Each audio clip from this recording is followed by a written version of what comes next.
ডাঙৰীয়া ইমানেই বেছি খং উঠিলে ইমানেই বেছি খং উঠিছে আৰু কি কাৰণত খং উঠিছে আপোনালোকে ভিডিঅ'টো শেষলৈকে চালে নিশ্চয় বুজিব পাৰিব আৰু জনাওক যে হাই হেল্ল' নমস্কাৰ মই ৰুণুমণিয়ে পুনৰবাৰ অন্য এটা ভিডিঅ'লৈ আপোনালোকক পুনৰবাৰ স্বাগতম জনাইছোঁ আশা কৰিছোঁ আপোনালোকৰ খবৰ নিশ্চয় ভাল মোৰ বৰ্তমান ভালে বাৰু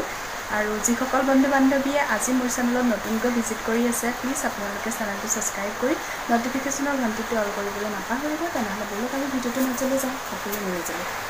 এই বিষয়ে জানিবলৈ চেষ্টা কৰিম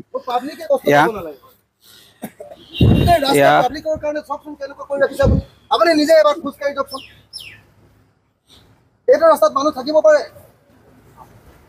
গোটেই ব্যৱসায়বিলাকৰ ব্যৱসায় বন্ধ হৈ গৈছে গোটেইবিলাকৰ তেওঁলোকৰ ব্যৱসায় আপুনি দিব নেকি কেনেকৈ চলি আছে বিজনেছ এনেই বেয়া মানুহৰ তাৰপিছত আগফালৰ ড্ৰেইন এটা বনাই লৈ আগফালে বন্ধ কৰি থৈ দিলে আপোনালোকে 3 মাহ পেলাই থৈ দিলে ক'ৰবাত পৃথিৱীত এনেকুৱা ধৰণে চিটিৰ ভিতৰত 3 মাহ কাম নকৰাকৈ কাঠটো খানি পেলাই থৈ দিয়ে নেকি वो जो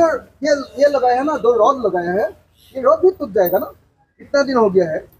रस्टिंग तो होगा सर हाँ वो जो दूसरा है जो ইয়াত দেখিছে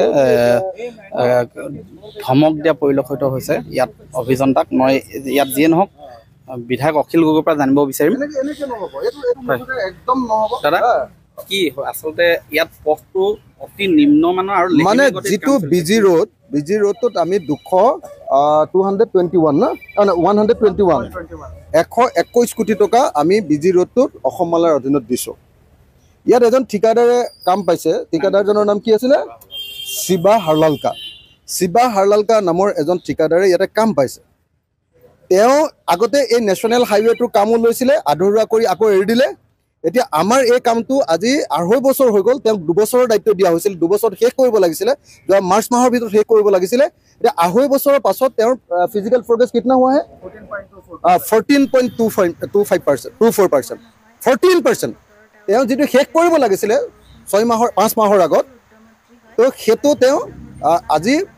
হেৰি কৰিছে 20% ওখনে 14% হৈছে 14% হৈছে আৰু তাৰ পাছত গোটেই আপোনাৰ চাওক গোটেই ৰাস্তাটো একদম বোকা কৰি ক'ৰবাত গাঁত আছে ক'ৰবাত হেৰিবিলাক খানি গৈছে ক'ৰবাত মানে মানুহক এনেকুৱা ডিষ্টাৰ্ব দিছে শিৱসাগৰ টাউনখন মৰিহালিত পৰিণত হৈছে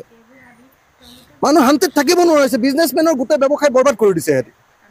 বাৰম্বাৰ কৈ থাকোঁ তাৰপিছত কয় যে পলিটিচিয়ানৰ নাম লৈ